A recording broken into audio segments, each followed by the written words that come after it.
ছবি যুক্ত করে, নগ্ন মেয়ে কোমরের ছবি যুক্ত করে কাছে পাঠিয়েছে।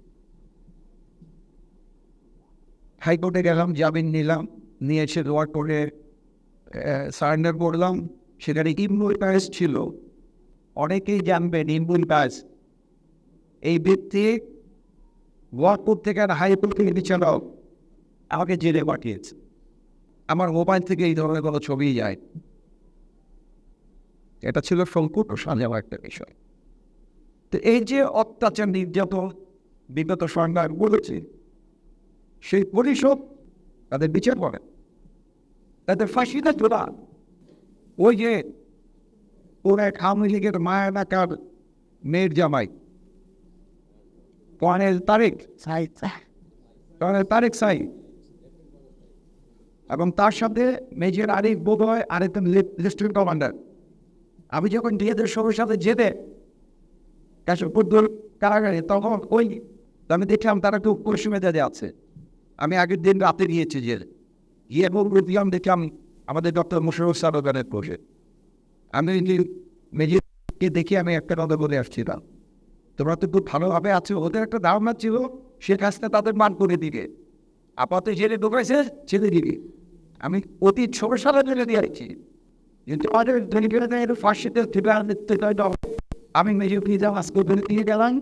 এটা ভবিষ্যতে তুমি দেখ আইনের যদি কোনো বই থাকে যেখানে নিয়ে এসে পড়তে থাকুক, যদি কোনো ফাঁকফোকর পাও এখানে দেবে পাওয়া, তাহলে আমার বিবেচনায় কালো আইনটা বাতিল এইসব কাজ করতে পারে।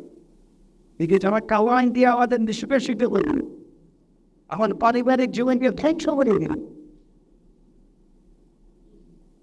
আমার বিয়ে বাড়িতে যে আমি দূষণ ব্যবসায় থাকবো না, কারণ তার চোখে বসে যে তারা 1 ঘন্টা আমার দরজা ভাঙছে। ওই শব্দে চিন্তারে আমাকে সেই বাসা ছেড়ে দিতে হচ্ছে কয়েক বছর বেঁধে। আমার ওর ফ্যামিলি তসনস হয়ে গেছে। আমার মেয়ে ডিংস্টার ছিল, সেখানে সে চাকরি করতে পারেনি, তার মেন্টাল আবেগে গিয়ে বসতে পারেনি। এই যে আমাদের লস হয়েছে, আমার মতো তো অনেকে বেড়েই হয়েছে। এদের কিভাবে এদের প্রাশ্চিত্য কিভাবে হবে? শেখ হাসিনা তো মামার বাড়িতে গেছে, তার দস্যুটা এই দেশে আছে। আমাদের ভাবতে চলবে না যে শেখ হাসিনা চলে গেছে আপনার তো মনে করতে নয়। কয়টা পুলিশ অফিসারের চাকরি গেছে, কয়জন সেনা কর্মকর্তার চাকরি গেছে, হাতে গোনা কয়জন। এই হিংস্র দানবরা এখনো বসে আছে। এই হিংস্র দানবদের প্রকাশ্য সেবাদের দ্বারা বিচার করে ফাঁসির রাষ্ট্রে ঘুমাতে হবে, তাহলে যদি এই চাকরি প্রায়শ্চিত্ত করতে পারে। কালো আইন তৈরি করে না কালো আইন কালো শাসক তৈরি করে, সেটা একটা বিতর্কের বিষয়।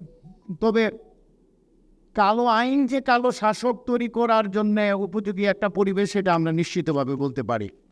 কারণ হলো এই সাইবার নিরাপত্তা আইন বা অন্যান্য যে কালো আইনগুলো দেখছে, যেগুলো দেশেই আমরা পৃথিবীর বিভিন্ন দেশে যে সমস্ত কালো আইনগুলো প্রচলিত আছে, যে আমরা সোশ্যাল প্রসিডার শুনতে পাই, সেই আইনগুলো একটা শাসককে কালো মানুষ তৈরি করার জন্য, একটা জুলুম জালেম শাসক তৈরি করার জন্য একটা উপযোগী পরিবেশ। সুতরাং বাংলাদেশের সাম্প্রতিক সময়ে আমাদের দেশের মানুষেরা 17 কোটি মানুষই আমি বলবো, সকলের পক্ষ থেকে এদেশের ছাত্র জনতা যারা রাজপথে নেমে এসে বুকের রক্ত দিয়ে একটা সুন্দর বাংলাদেশ, ওদের একটা স্লোগান আমার সবসময় কানে বাজে, উই ওয়ান্ট জাস্টিস, একটা ন্যায় প্রতিষ্ঠার সংগ্রামের জন্য যারা রক্ত দিয়ে গেল, সেই বিপ্লবোত্তর একটা বাংলাদেশে এখন কোনো কালো রাখা যাবে না। সেখানে আইনের কালো, মানুষের কালো, মানসিকতার কালো, রাজনীতির কালো, সকল কালো দূর করার জন্য আমাদের এখন জনগণকে সোচ্চার হতে হবে। যে শহীদরা তাদের রক্ত দিয়ে গেছে, তাদের রক্তের আমাদের প্রতি সম্মান জানানোর জন্য তারা এত ছোট বয়সে অনেকে অনেক কিছু না চেয়ে, আমরা রাজনীতিবিদদের আন্দোলন সংগ্রামের পিছনে অনেক উদ্দেশ্য থাকে, কিন্তু অনেককেই দেখেছি শুধুমাত্র ভালোর জন্য, কালোকে বিতাড়িত করার জন্য তারা রক্ত দিয়ে গেছে। সুতরাং রাষ্ট্র পরিচালনায় কোনো কালো আইন থাকবে, কোনো কালো মানুষ থাকবে, কোনো কালো ব্যবস্থা থাকবে, এটা তো আমরা সাধারণভাবেই মেনে নেব না। যদিও যে কোনো শাসক গোষ্ঠী ক্ষমতায় থাকতে কালো আইনগুলো শাসকদেরকে তারা পছন্দ করে। ভালোভাবে নির্বাচিত জনগণের ম্যান্ডেট পাওয়া নির্বাচিত সরকাররাও অনেকে মনে করে থাকে যে কালো আইনটা থাকলে তাদের দেশ পরিচালনা একটা সুবিধা হয়। সবসময় যে অপপ্রয়োগ করে তা না, যেভাবে শেখ হাসিনার জালিম সরকার এটাকে অপপ্রয়োগ করেছে সেভাবে সবসময় করে আমি তা না, কিন্তু তারা সবসময় শাসন ক্ষমতায় যারা থাকে এই আইনগুলো তাদের জন্য একটু সহায়ক হয়। সেই জন্য এখন এই বলতে এখনই আসলে উপযুক্ত সময় যে বাংলাদেশ থেকে আমাদের যে সমস্ত কালো আইনগুলো বিদ্যমান হয়ে মানুষকে জুলুমের শিকার করেছে সেগুলোকে দূর করার জন্য একটা জনমত গ্রহণ করা। আবার আমরা দেখেছি এই সন্ত্রাস বিরোধী আইনগুলো আইন শৃঙ্খলা বাহিনীকে সন্ত্রাসী বাহিনীতে রূপান্তরিত করে, তাদের ক্ষমতার অপপ্রয়োগ এর মাত্রা বেড়ে যায়, যার প্রমাণ আমরা বিভিন্ন আলোচনার মধ্য দিয়ে পেয়েছি। এই কারণে এই মুহূর্তে আমাদেরকে সর্বর আগে দরকার, বাংলাদেশ এখন পরিচালিত হচ্ছে একটি জনমতের ভিত্তিতে, জনগণের সমর্থনের ভিত্তিতে। এই সময় যদি আমরা জনমতকে এই সমস্ত কালো আইনের বিরুদ্ধে আমরা জনমত ধারণ করতে পারি, তাহলে আমি বিশ্বাস করি রাজনৈতিক দলগুলো তাদের নির্বাচন পূর্ব প্রতিশ্রুতিতে এগুলো উল্লেখ রাখবে। বর্তমান যারা আছেন তারাও কীভাবে উদ্যোগ করা যায় আলোচক বলেছিলেন, তারাও প্রজ্ঞাপনের মধ্য দিয়ে হয়তো বা এগুলো প্রত্যাহার করে নিতে পারে। তবে বাংলাদেশকে এগিয়ে নিয়ে যাওয়ার জন্য, বাংলাদেশের মানুষের স্বাধীনতার চেতনা এবং এই সাম্প্রতিক বিপ্লবের চেতনাকে ধারণ করার জন্য আমাদের কোনো ব্যবস্থা, কোনো জুলুম বা শাসক গোষ্ঠীকে, আইন শৃঙ্খলা বাহিনীকে জালেম তৈরি করতে পারে এরকম কোনো আইন আমাদের দেশে বিদ্যমান থাকা উচিত নয় বলে আমি ব্যক্তিগতভাবে মনে করি। এবং এই আইনগুলোই ধীরে ধীরে একটা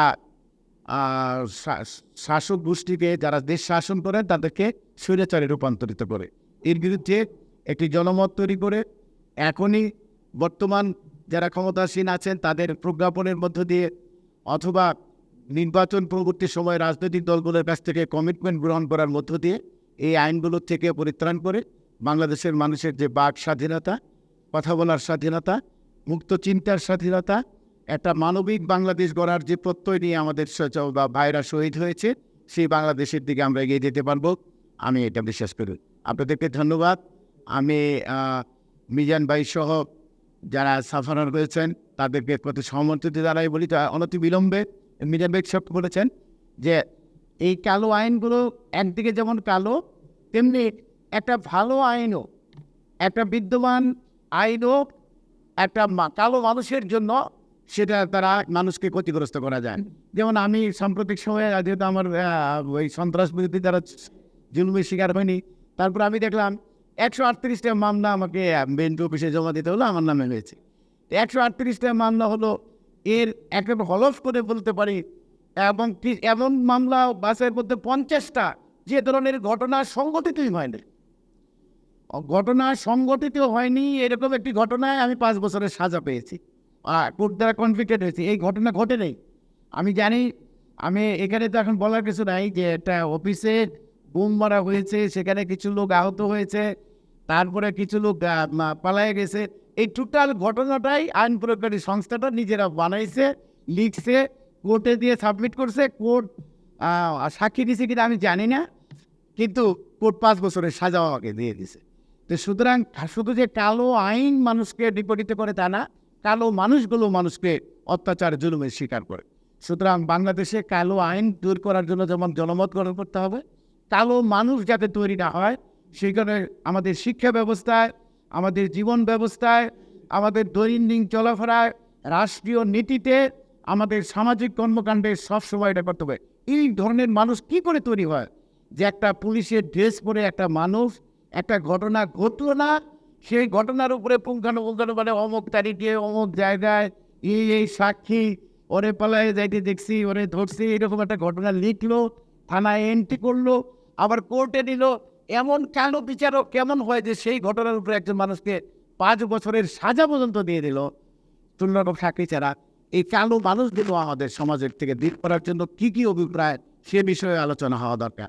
আমি আশা করি একটি বাংলাদেশ গড়ার জন্যে, আবার বারবার আমি বলি, যে তরুণরা তাদের বুকের রক্ত দিল, যে মা বোনেরা শিশুদের কোলে নিয়ে রাজপথে নেমে আসলো, সেই চেতনাকে ধারণ করে একটি কালো আইন মুক্ত কালো মানুষ মুক্ত একটি বাংলাদেশ গড়ে তোলার জন্য আমাদের সকলকেই জনমত সৃষ্টি করে এই লক্ষ্যে এগিয়ে যাওয়া উচিত। আপনাদের সকলকে ধন্যবাদ। আসসালামু আলাইকুম। জনগণের উপর তার যে আসলে জুলুম নির্যাতন এগুলোর বিরুদ্ধে তারা কথা বলতে চায়। সো এই কথাগুলো যেন সার্ভিসে না আসে, এই কথাগুলো যেন সোসাইটিতে এগুলো নিয়ে ডিসকাশন না হয়, এইগুলোর নিয়ন্ত্রণ করার জন্য মূলত আসলে এই ব্ল্যাক গুলো আসলে আনা হয় আর কি। এবং ওগুলো কিন্তু পার্সপেক্টিভ আছে, হিস্ট্রিক্যাল ফ্যাক্টগুলো আছে। আমরা যদি সে ব্রিটিশ আমলে যদি ফিরে যায়, দেখবেন যে ব্রিটিশরা তাদের ক্ষমতাকে এই দীর্ঘায়িত করার জন্য তারা কিন্তু এই যে সিআর বেশি প্রদান করে।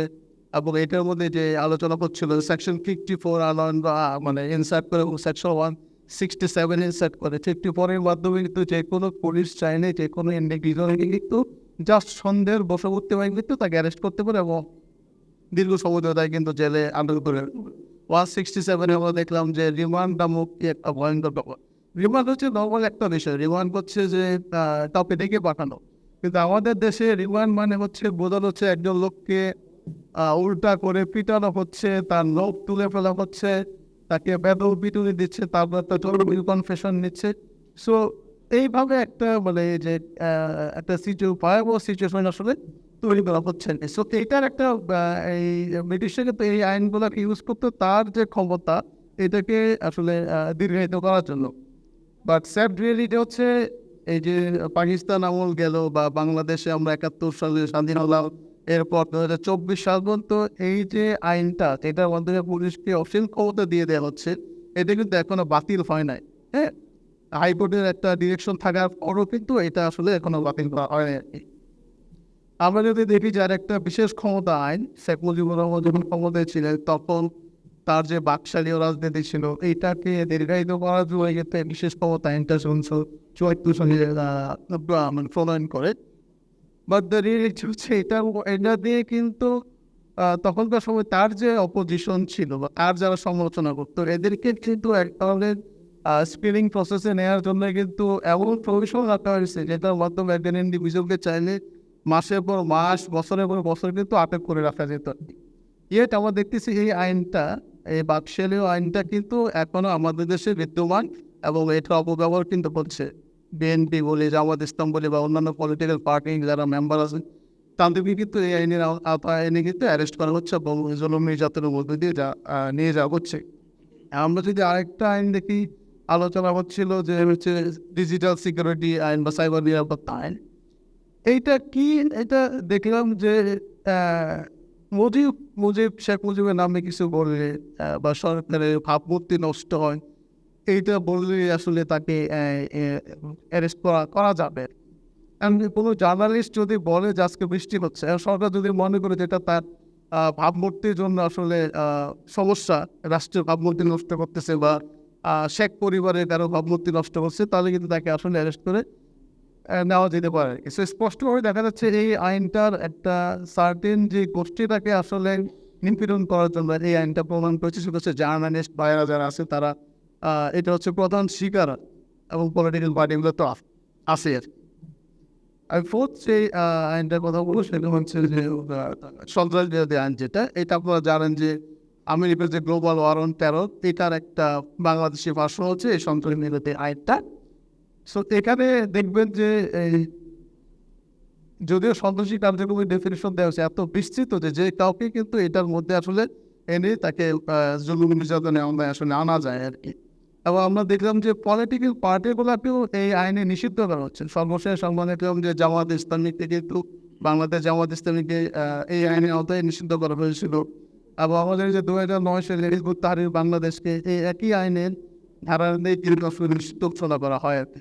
যদিও আমাদের এই দুইটাই আসলে political party, Jamaat Islami establish political party, হিজবুত তাহরিরও বাংলাদেশে এস্টাবলিশ একটা পলিটিক্যাল পার্টি, নিউতান্ত্রিক পলিটিক্যাল পার্টি, ইয়েট তাদেরকে কিন্তু এই আইনের আওতায় আসলে নিষিদ্ধ করা হয়। It was that particular regime, oppressive regime, they thought এই গ্রুপগুলো বা এই গ্রুপ অফ পিপল হচ্ছে তার যে সমালোচনা করতেছে এটা তার জন্য থ্রেটফুল। সো আমি যেটা বলতেছি এই আইনগুলো একটা ফিলোসফিক্যাল দিক আছে, সেটা হচ্ছে যে দুইটা গ্রুপ অফ পিপল দ্বারা গভর্নমেন্ট সে চায় তার এই রেজিমকে আরো লেংদি করতে, এবং আরেকটা group of intellectuals group of people তারা চায় তার সমালোচনা করতে। সো এই আইনগুলা ব্ল্যাক লগুলা দিয়ে মূলত আসলে এই ইন্টেলেকচুয়াল গ্রুপ যারা আছে এদেরকে দমন করা, বিশেষ করে পলিটিক্যাল পার্টি বা হচ্ছে জার্নালিস্ট সোসাইটি, এদেরকে দমন করার জন্য আসলে এই আইনগুলো পাস করা হয়। সো আই উড সাজেস্ট গভর্নমেন্টকে যে আসলে এই আইনগুলো আসলে রাখার কোনো মানে যৌক্তিকতা নাই, এগুলোকে টোটালি আসলে অ্যাবলিশ করে দেওয়া উচিত। আর যদি না হয় ব্রিটিশ আমলে আইন আমরা এখন ক্যারি করতেছে এবং এগুলোকে অ্যাবিউজ করতেছে, বাকশালী আমরা অ্যাবিউজ করতেছি, ক্যারি করতেছি। সো এগুলো যদি আমরা ক্যারি করতে নেক্সট যে গভর্নমেন্ট আসবে সে যে আসলে এটাকে অ্যাবিউজ করবে না, আমরা এটা তো গ্যারান্টি আসলে দিতে পারছি। সো আই সাজেস্ট যে এই আইনগুলো যাতে টোটালি অ্যাবলিশ হয়ে যায়। বলো। আদালত আমার পক্ষে যে রায়টা দেয় বিশ্ববিদ্যালয় একাডেমিক কার্যক্রমে অংশগ্রহণ করতে দেওয়ার জন্য, সেই রায়ের কে অবমাননা করে আমাকে বিশ্ববিদ্যালয়ে ভর্তি হতে দেওয়া হয়নি এবং আমার বিরুদ্ধে বর্তমানে একটি মামলা চলমান। তো আমার প্রশ্ন হচ্ছে যে 2009 সালে আমার বিরুদ্ধে অভিযোগ হচ্ছে যে বিশ্ববিদ্যালয়ের প্রশাসন আমাকে যে কারণে গুম করেছে। 2017 সালে নির্বাচনের তফসিল ঘোষণা হওয়ার পরে আমি আপনাদেরই একটি মিডিয়ায় আমি বক্তব্য দিয়েছিলাম, যে বক্তব্যে আমি বলেছিলাম যে 2018 সালে নির্বাচন নামক একটি সার্কাসের আয়োজন করা হচ্ছে এবং মুসলিম হিসেবে আমাদের এই ধরনের সার্কাস বর্জন করে খিলাফত পুনঃপ্রতিষ্ঠা করা উচিত এবং খিলাফত পুনঃপ্রতিষ্ঠার জন্য 70 দল হিজবুত তাহরির সবচেয়ে অগ্রগামী। সো আমার প্রশ্ন হচ্ছে যে যখন হচ্ছে যে আমি এমন একটা বিশ্ববিদ্যালয়ে পড়াশোনা করি যেখানে মুক্ত বুদ্ধির চর্চা হয়, মুক্ত চিন্তার চর্চা হয়, তাহলে আমার একটি কথার জবাবে কেন আমাকে গুম করা হলো, কেন আমার ছাত্রত্ব বাতিল করা হলো, কেন আমাকে মামলার পর মামলা দিয়ে হয়রানি করা হলো। তো এখন আমার হচ্ছে বর্তমানে যে দাবিটা আমার ছাত্রত্বকে ফিরিয়ে দেওয়া হোক এবং বর্তমানের যারা উপদেষ্টা মণ্ডলী আছেন, যারা হচ্ছে আমার বিশ্ববিদ্যালয়ের যে জুনিয়র ভাই ব্রাদার, তারা যখন হচ্ছে যে এমন কোনো বিশ্ববিদ্যালয়ে আমরা চাই না যে বিশ্ববিদ্যালয়ের ভবিষ্যতে কেউ ইসলাম খিলাফতের পক্ষে কথা বললে কেউ যাতে তার বহিষ্কার না হয়, তারপর যাতে তার জুলুমের শিকার হতে না হয়, এবং সর্বোপরি তারা যখন দেশ পরিচালনা করছে যাতে তারা তাদের হচ্ছে সুচিন্তিত মতামত দিয়ে হচ্ছে দেশ পরিচালনা করেন। এবং আমার সর্বশেষ প্রশ্ন যে 2009 সালে একটা যে প্রেস নোটের মাধ্যমে নির্বাচনকে নিষিদ্ধ করা হয়, সেই সামান্য একটা প্রেস নোটের কনসিকুয়েন্সেস হিসেবে আমাদের প্রায় ঢাকা বিশ্ববিদ্যালয়ের 10 জন স্টুডেন্টের লাইফ থ্রেটের আমরা আমাদের শিক্ষা জীবনে হচ্ছে কোনো ধরনের পাচ্ছি না, অ্যাক্সেস পাচ্ছি না, এবং হচ্ছে যে আমাদের বিভিন্ন মামলা মোকদ্দমার সম্মুখীন। সো আমার হচ্ছে যে দাবি থাকবে যাতে হচ্ছে এই আইনটা সম্পূর্ণভাবে বিলোপ করা হয় এবং হচ্ছে আমাদের ছাত্রত্বকে ফিরিয়ে দেওয়া হয়। ধন্যবাদ। সালাম। একটা অ্যালিগেশন যেখানে তারা বলছে যে শৃঙ্খলা ভঙ্গের দায়ে আমাকে তারা বহিষ্কার করছে, that is a proof, that is a proof, and তারা আমাকে কোনো সুযোগই দেয়নি। তো এই যে একটা বিষয় আমার ছাত্রত্বটা তারা বাতিল করলো এবং আমাকে তারা পানিশ করলো, পরবর্তীতে আমাকে আমার বাসা থেকে, আমি ঢাকা থেকে আসতাম যেতাম, আমাকে আমার বাসা থেকে ডিজিএফআই তুলে নিয়ে যায় with the help of RAB. Now এই যে এক্সট্রা জুডিশিয়াল একটা পানিশমেন্ট, আমাকে 2 মাস 10 দিন ডিজিএফআই গুম করে রাখে, এরপর র্যাবে দেয়, র্যাব 10 দিন গুম করে রাখে, এরপর একটা মিথ্যা মামলা দেয়, এবং দা কালো আইন, সন্ত্রাস বিরোধী আইন, যেগুলো কোনো জামিন নাই। আমি প্রায় 1 বছর 9 মাস এরপরে আবার জেল খাটে। এই যে আমার পুরো পরিবার পানিশড হলো। আমরা এর আগে ওদের বক্তব্য শুনেছি যেখানে ওদের পরিবার কীভাবে পানিশড হয়েছে। এই যে আমাদের বন্ধু বান্ধব আত্মীয় স্বজন সবাই একটা উৎকণ্ঠার মধ্যে, আমরা কিসের মধ্য দিয়ে গিয়েছি এবং আমরা কোনো বিনা বিচারে শাস্তি পেলাম। আমাদের কোনো রাইট কথা বলার, আমাদের একটা ভালো কথা বলার, একটা খারাপ কাজকে বাধা প্রদান করার কোনো অধিকার যেই সমাজ দিচ্ছে না। How can that be a good society? এখন আমি বলতে চাচ্ছি একটা ইম্পর্টেন্ট পয়েন্ট, যেটা হচ্ছে যে মানুষ যে এই পোস্টের মধ্যে দিয়ে যাচ্ছে, মানুষ যে ইনজাস্টিসের মধ্যে দিয়ে যাচ্ছে, এই দুঃখের কথাগুলো শোনার তো একটা প্ল্যাটফর্ম দরকার। একটা সোসাইটিতে মানুষের কষ্টগুলো শোনার একটা প্ল্যাটফর্ম দরকার না? আমরা দাঁড়ে দাঁড়ে ঘুরছি আসিফ নজরুল স্যারের একটা appointment, because he need to listen to us. এইটাও আমাদের একটা achievement. He is not giving us an appointment. তার পিএস আমাদেরকে একটা অ্যাপয়েন্টমেন্ট দিল না। আমরা সচিবালয়ে ঘুরতেছি, আমরা ইউনিভার্সিটি ঘুরতেছি। So where is the platform you have set to listen to the peoples cries? That should have been set. আমরা বলবো যে বৈষম্য বিরোধী একটা সমাজ যদি গড়ে তুলতে হয়, তাহলে অবশ্যই মানুষের দুঃখ কষ্টগুলো শোনার একটা প্ল্যাটফর্ম আপনাদের থাকা উচিত। বর্তমান অন্তর্বর্তীকালীন সরকারকে আমরা বলবো যে এটা ছাড়া আপনি ন্যায় বিচার প্রতিষ্ঠা করতে পারবেন না। তাহলে আপনারা শুনো জনগণের কথাগুলো, এটা জনগণের সরকার। Others you will be just thrown away like the others. So আমরা আসিফ নজরুল স্যারকে বলবো যে you should have this openness and you should have this integrity, you should have this righteousness to listen to people's cause, to listen to people's cries, and আপনার উচিত এর মাধ্যমে আপনার জাস্টিফিকেশনটাকে prove করা। আপনি যে আসলেই বৈষম্য বিরোধী ছাত্র আন্দোলনের আপনি যে রিপ্রেজেন্টেটিভ, আপনি যে প্রতিনিধিত্ব করছেন আমাদের বৈষম্য বিরোধী আন্দোলনকে, এটা আপনি প্রুভ করুন। Thank you. আমাদের পুলিশ বাহিনীতে যারা ছিলেন, যারা চাটুকার ছিলেন, অলওয়েজ ধরে নিয়ে আসছেন কুকুর খেলাদের মতো, দাস ছিলেন, কৃতদাস ছিলেন, একবার জিজ্ঞেস করে নেই যে আমি কেন লোকটাকে ধরে নিয়ে আসবো, কী বলাবো করা, কিংবা আপনার পাস কী আছে। আমরা 1962 থেকে রাজার বসবাস করি, ঢাকায় ঢুকেছি, আমার তো নিশ্চয় একটা অতীত আছে। অতএব আপনি যে কোনো থানায় বেরোতে যেতে পারছেন, আমি ডক্টর রিয়ালকে কেমন ছিলাম বিভাগে হঠাৎ করে আপনি ধরে নিয়ে যাবেন, সারাদিন বিজি অপারেটকে রাখবেন, এবার টিকে অফিসে সারাদিন রেখে দেবেন, তারপর আপনি ফোনে টর্চারিং করবেন, ফোনটা রিসিভ না করবে, সঙ্গে বাসায় ওয়াইফ দেখবি, এবার আমার ছেলে ইউনিভার্সিটিতে পড়ে, তাকে বলবো তো তুই তার বাবারা তোকে ফোন দিতে, what a nonsense, what a language. আমাদের দুর্ভাগ্য যে 15 বছর পর আমরা মানবিক পুলিশ তৈরি করতে পারি, আমরা মানবিক ডক্টর তৈরি করতে পারি, মানবিক বিচারক তৈরি করতে পারি না। আমার মনে হয় সময় এসেছে এখন, অনেকগুলো সংস্কার ভবিষ্যৎ হচ্ছে।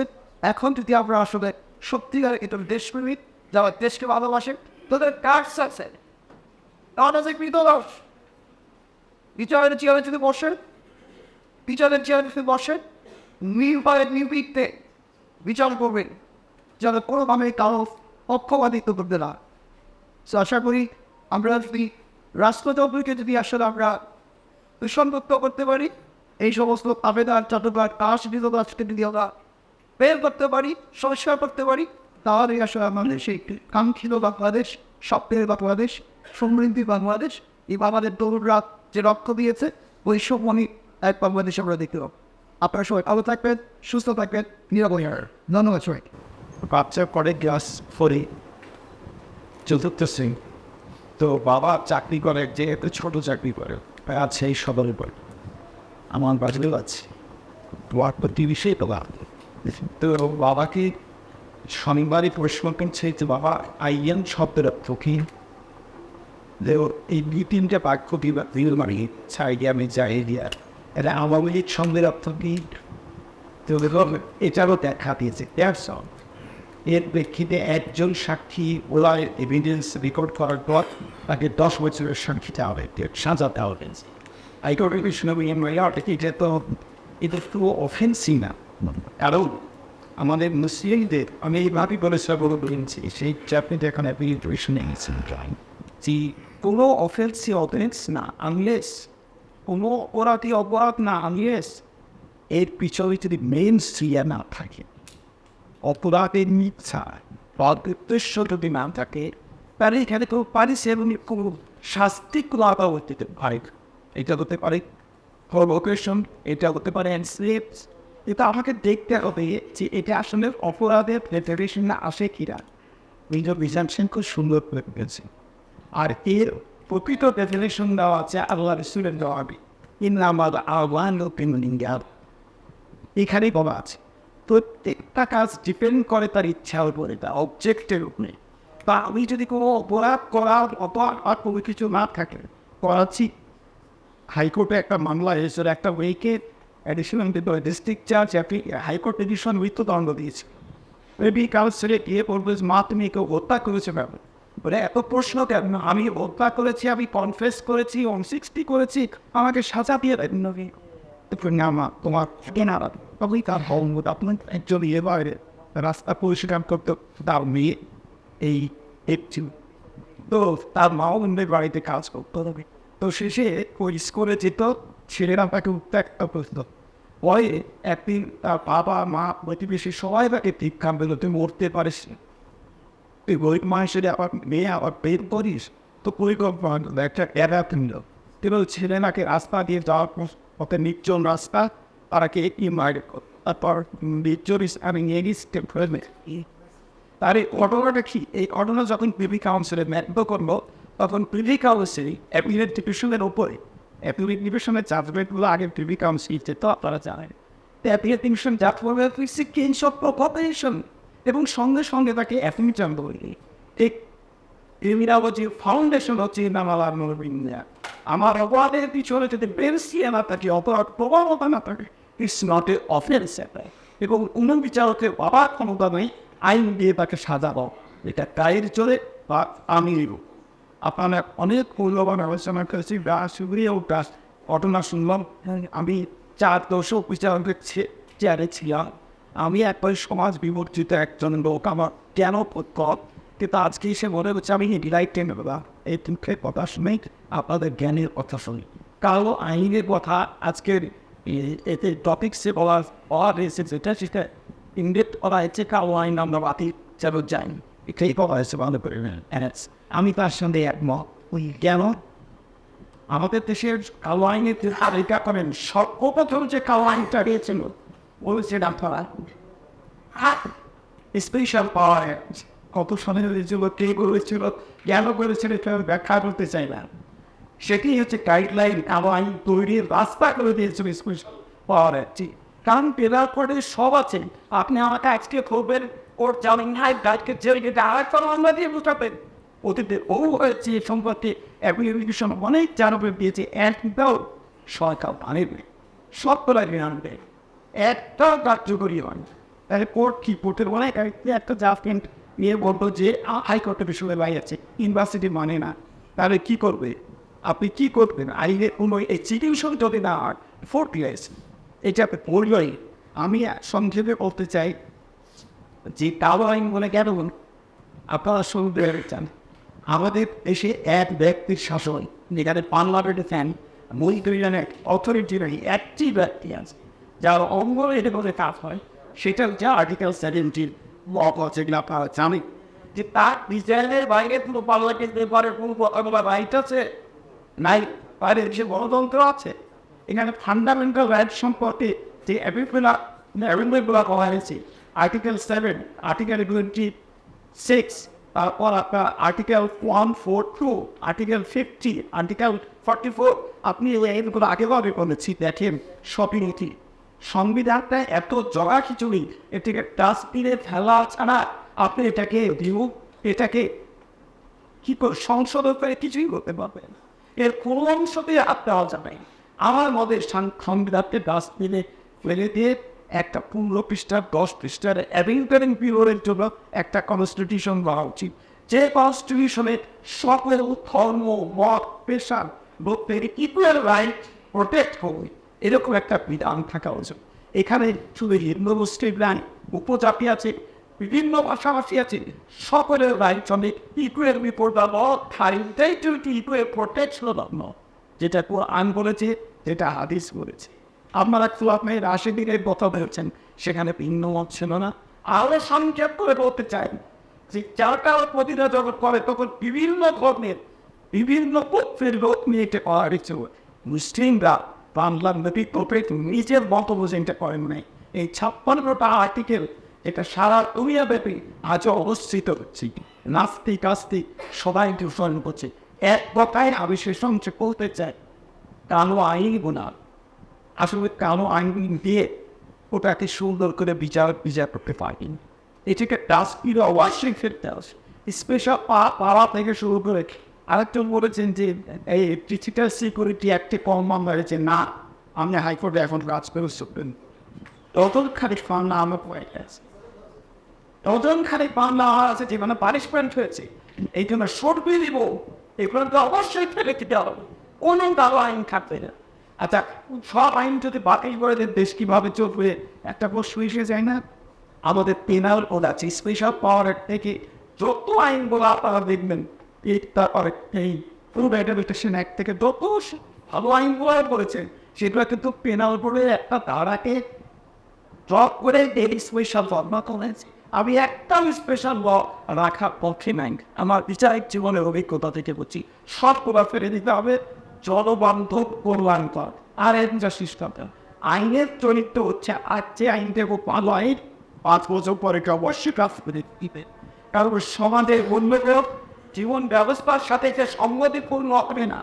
এই জন্য কোরআন এবং ইসলাম শরিয়া বলছে উদুন ব্যতীত 4-5টা অফেন্স ছাড়া যত অপরাধ আছে মানুষকে মধ্যে তোমরা প্রতিনিয়ত স্থানকাল পাত্র এবং দেশাচারকে সামনে রেখে নতুন নতুন আইন ইনাক্টমেন্ট কর, এবং এটাই তোমাদের জন্য কল্যাণ করা হবে।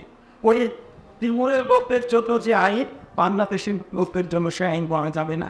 হযরত ওমর রাদিয়াল্লাহু খলিফা এসে মুওয়াক্কাতাতিল বুলুগ সূরা তাওবার 60 নম্বর আয়াতে বিধর্মীদের মন জয়ের জন্য জাকাতের একটা অংশ দিতে হবে, দ্য ডিরেকশন অফ মাইন্ড।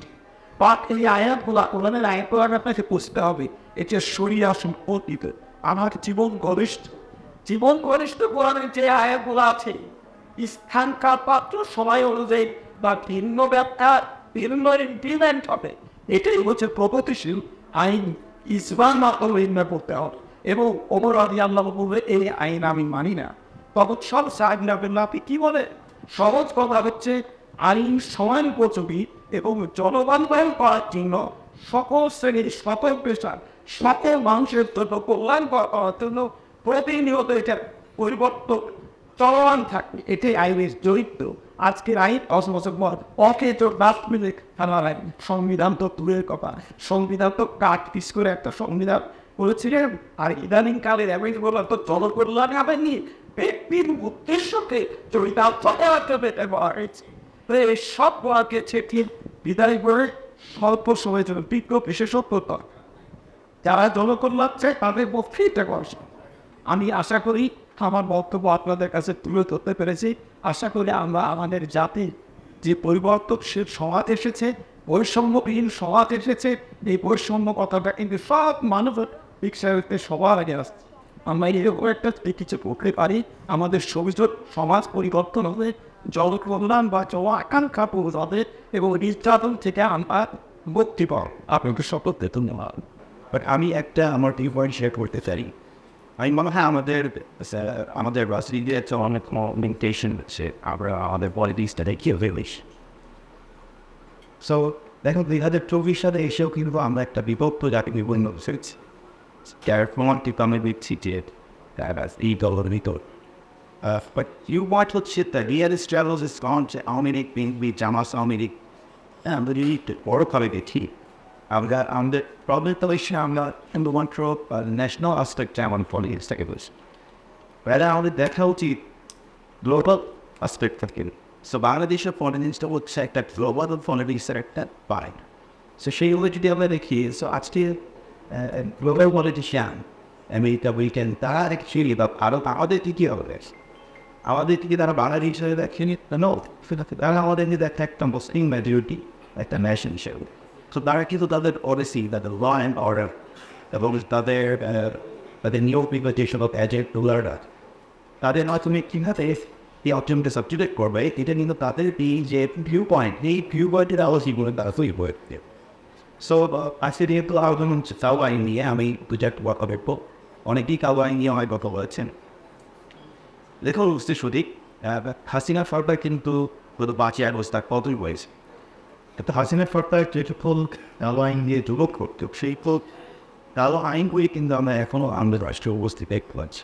অর্থাৎ এইসব কালো আইনগুলি তৈরি করা হয়েছিল পশ্চিমাজ তাদের উপনিবেশবাদী তাদের হাত থেকে এটা সূচনা হয়েছে, যদিও তাদের হাত দিয়ে সূচনা হয়েছে বিধিদের। বাট আমরা দেখতে পাই যে তাদের এই এজেন্ট রুলারগুলো কিন্তু তাদের ক্ষমতার ফলা পরিক্রমায় আইন করে ভিন্ন নামে এই সকল আইনগুলিকে তারা তাদের বসপট টিকিয়ে রাখার সময় ব্যবহার করেছে। আমাদের সংবিধানে কিন্তু অনেকগুলি প্রশ্নের বিন্যাস এক আছে, তারপরেও কিন্তু এইসব কালো আইন তাদেরকে তৈরি করতে হচ্ছে, বিকজ তারা তাদের যে এনিমি সেই কিছু গোষ্ঠীকে তারা সাবজুগেট করতে চায়, তারা দমন করতে চায়। যেমন আমরা সাংবাদিকদের কেউ কিছু ইসলামা রাজনৈতিক ব্যক্তিত্ব এবং 70 লাইসিস হত্যাহারী তাদেরকেও আমরা দেখছি তারা তাদের কণ্ঠ এবং সুস্থ কথাবার্তাকে দমন করার জন্য, রিভিউ করার জন্য তারা এইসব আইন দিয়ে তারা তৈরি করে। আর দু চারটা আইনের কথা আসলে না বলি এটা, যেমন অস্থায়ী কার্যনীতি 54 আইন। আপনারা অনেকে হয়তো জানবেন যে 1898 সালে মূলত ব্রিটিশ বিরোধী আন্দোলনকে দমন করার জন্য তৎকালীন সময় এই আইনটি তৈরি করা হয়েছে এবং তৎকালীন সময় এই আইন মোতাবেক জন্ম খারাপ হবে পুলিশকে যে সর্বমত ক্ষমতা লাইসেন্স দিয়ে দেওয়া হয় সোদেশ তারা ইমামত এবং সংগ্রামী জনগণকে ব্যবসা করতে পারে। এরপরে কিন্তু আমরা দেখছি লক্ষ লক্ষ সাধারণ জনগণকে এই 54 মতোদের গ্রেফতার করা হয়। তো দেখা আমাদের আজকে কিন্তু ব্রিটিশরা নেই, কিন্তু আমাদের যত সরকার তাদের ক্ষমতা পরিবর্তন হয়েছে না, কেউ কিন্তু এই আইনকে চ্যালেঞ্জ করে নাই, বরং তারা তাদের নিজস্ব প্রয়োজনে এই আইনগুলিকে ব্যবহার করতে গেছে। আরেকটি প্রখ্যাত আইন হচ্ছে বিশেষ ক্ষমতা আইন 1974। আপনার নাম শুনেই বুঝতে পারছেন কত প্রখ্যাত এই আইন। 1974 সালে এই বিশেষ ক্ষমতা আইনটি প্রণয়নের মাধ্যমে আমরা দেখতে পাই যে মূলত নির্বাহী কর্তৃপক্ষকে কোনো গ্রেফতারি করা চায় যে কোনো ব্যক্তিকে অনির্দিষ্টকালের জন্য গ্রেপ্তার করার দায়িত্ব দিয়ে দেওয়া হয় এবং শুধুমাত্র সন্দেহের বশবর্তী হয়ে পুলিশকে কিন্তু মানুষকে অনির্দিষ্টকালের জন্য গ্রেপ্তার করার লাইসেন্স দিয়ে দেওয়া হয়নি। যার কারণেই বলতে আমরা কী পেয়েছি, আমরা যারা তাড়াতাড়ি বলতে বাক্সাও ক্রাইম করা দেখতে পেয়েছি। আরেকটি প্রখ্যাত আইন হচ্ছে সরকার বিরোধী আইন 2009। এটা এখন আসছে ডেভেলপের মতো পরিষ্কার ওপেন সিক্রেট। যে সরকার বিরোধী আইন 2009 এটা আসলে তৈরি করা হয়েছে পশ্চিমাদের ইসলামের বিরুদ্ধে যুদ্ধ এই তিনটার কেন্দ্র করে। ও আমরা দেখেছি 2009 সালে তৎকালীন পঞ্চপ্রধান শেখ হাসিনা সে ক্ষমতায় আসার পরই কিন্তু এই আইনটি পাশ করে এবং এই আইনের মাধ্যমে তারা বলত অলিখিয়ার ইসলামকে নানান আক্রমণ করার চেষ্টা করে কারণ অব্যাহত রাখছেন। আপনারা জানেন 2009 সালে বাংলাদেশের টিবিএনসি একটি তালাবক্ষায় আমাদের পিখানা ট্রাজেডি কি প্রখ্যাত আইন হচ্ছে সাইবার সিকিউরিটি অ্যাক্ট। এটা সম্পর্কে আসলে ফরাট অবকাশ নাই, সবাই এটা জানেন যে সেই সানি কেউ যেন কমপ্লেন্ট অফ এগেইনস্ট কোনো কথা না বলতে পারে। আমরা দেখেছি যে সাংবাদিকদের কীভাবে কন্ট্রোল করা হয়েছে, ওপিজিপি এবং ইস্টাবাদ পলিটিশিয়া কীভাবে কন্ট্রোল করা হয়েছে এই সকল সাইবার সিকিউরিটি অ্যাক্টের মাধ্যমে। প্রকৃতপক্ষে এই সম্পর্কে আরও আইনগুলো মূলত প্রত্যেক খাবার মায় হচ্ছে পশ্চিমাদের লেগেছি, পশ্চিমা তাঁতের উপনিবেশ বাড়িতে খাওয়াবাড়ি করা এবং বর্তমানের যে জুলুমের শাসন ব্যবস্থা, পুঁজিবাদ এবং গণতান্ত্রিক ব্যবস্থা, এইটার কন্টিনিউশন ছাড়া, এইটার রিফ্লেকশন ছাড়া আর কিছু নয়। যে সকল সাল আইন মূলত যে গর্ব থেকে প্রবিষ্ট হয় সেটা হচ্ছে পশ্চিমাদের কাছ থেকে থার্ড দেওয়া এই গণতান্ত্রিক পুঁজিবাদী ব্যবস্থা। আমরা কিন্তু এই মুহূর্তে দেখতে পাচ্ছি দেশের সকল স্তরের জনগণ। So no matter America, Britain, পশ্চিমাদের কতগুলি আইফোন ইন্ডাস্ট্রি আছে, it's a crisis of humanity যখন একজন মানুষ না খেয়ে রাখতে পথে আছে।